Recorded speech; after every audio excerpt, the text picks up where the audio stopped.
Credit card ఉంటే చేతిలో డబ్బులు ఉన్నట్లే. కార్డు లిమిట్లో కావాల్సింది కొనుగోలు చేసి డబ్బులు తర్వాత కట్టుకోవచ్చు. ఈ వెసులుబాటుతో క్రెడిట్ కార్డుల వినియోగం భారీగా పెరుగుతోంది.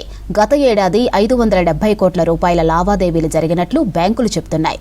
దీంతో డెబిట్ కార్డుల వినియోగం భారీగా తగ్గిందని తెలిపింది ఆర్బీఐ.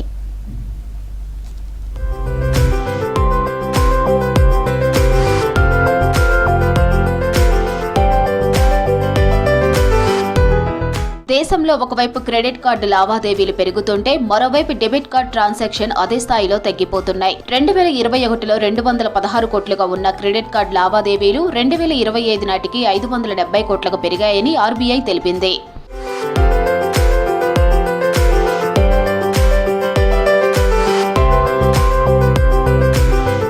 డెబిట్ కార్డు లావాదేవీల సంఖ్య 2021లో 408 కోట్ల రూపాయలు ఉంటే 2025 నాటికి 133 కోట్లకు పడిపోయింది. డెబిట్ కార్డు లావాదేవీల సంఖ్య 7.4 లక్షల కోట్ల నుంచి 4.5 లక్షల కోట్లకు తగ్గింది. యూపీఐ, డిజిటల్ వాలెట్లు, క్రెడిట్ కార్డుల వాడకం పెరగడమే కారణమంటున్నారు బ్యాంక్ అధికారులు. క్రెడిట్ కార్డుల ఆఫర్లకు ఆశపడి అతిగా ఉపయోగిస్తే భారీ వడ్డీలు చెల్లించాల్సి వస్తుందంటున్నారు ఎక్స్పర్ట్స్. క్రెడిట్ కార్డ్ అనేది మా యూజ్ చేస్తే చాలా బాగుంటుంది. ఫర్ ఎగ్జాంపుల్ ఒక మనిషికి 20,000 శాలరీ ఉందనుకో, వాడు ఏం చేస్తుండు, వాడి ఆశలకు వెళ్ళిపోయి హద్దు దాటేసి దాన్ని ఎట్లా అంటే ఇప్పుడు ఉండాలి, నాకు బ్రాండెడ్ బట్టలు ఉండాలి, బ్రాండెడ్ చెప్పులు ఉండాలి, నా బైక్ ఏమైనా అయింది నేను చేంజ్ చేసుకోవాలి, మూవీ రిలీజ్ అయింది నేను చూడాలి, కుతూహలం. ఆ కుతూహలం ఎక్కువైపోయింది జనాలలో. ఇవాళ ఏం పని చేయడం కూడా క్రెడిట్ కార్డు ఇచ్చేస్తారు. ఇది ఏమైపోతుంది అంటే దరిద్రమో, దీనివల్ల దరిద్రమే. ఏదో ఒక 2 నుంచి 3% మంచి, ఒక 10% మంచి, 90% నిరుపయోగమే. అవసరం ఉన్నప్పుడు వాడండి. ఫర్ ఎగ్జాంపుల్ పెట్రోల్కి ఇవ్వడియాడు దేనికైనా ఖర్చులకు, ఆ పెట్రోల్ మందం వాడుకోండి. దేనికి అవసరం, గ్రాసరీ లేదు ఇమీడియట్ మనకు కావాలి, దానికి వాడుకోండి అంతే. క్రెడిట్ కార్డుని సరైన మార్గంలో తమ స్థాయికి మించకుండా వాడితే లాభాలున్నాయంటున్నారు నిపుణులు. తమకు నెలకు ఎంత ఆదాయం వస్తుందో దానికి తగ్గట్టే ఖర్చు చేయాలని సూచిస్తున్నారు. క్యాష్ బ్యాక్ తో పాటు స్పెషల్ ఆఫర్స్ కూడా వస్తాయంటున్నారు.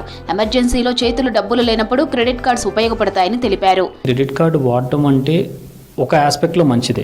ఎప్పుడు మనకు ఎంతవరకు కావాలి, దేనికైతే యూసేజ్ ఉంది అన్నంతవరకు మనం యూసేజ్ చేసుకున్నప్పుడు, అండ్ మనం యూసేజ్ చేసుకుంది మనం కట్టుకోగలిగినంత కెపాసిటీ మనకు ఉన్నప్పుడు వాడుకోవచ్చు, నష్టమైతే లేదు.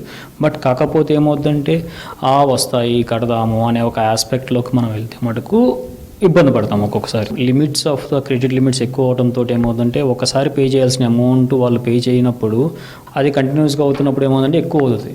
అదొకటి. అండ్ ఇంకొకటి ఏమవుతుందంటే బేసికల్గా ఎవరి దగ్గర కూడా వాళ్ళ యొక్క ఇన్కమ్ తగ్గ బ్యాలెన్స్ ఉండకపోవటం అప్పుడు వాళ్ళు ఆటోమేటిక్గా క్రెడిట్ కార్డ్ని డిపెండ్ అవుతూ ఉంటారు. క్రెడిట్ కార్డులో తీసుకున్న అప్పును సమయానికి తిరిగి చెల్లిస్తే ఎలాంటి ఇబ్బందులు ఉండవంటున్నారు. వినియోగదారులు ఖర్చులు తగ్గించుకుంటే మంచిదని సూచిస్తున్నారు ఎక్స్పర్ట్స్.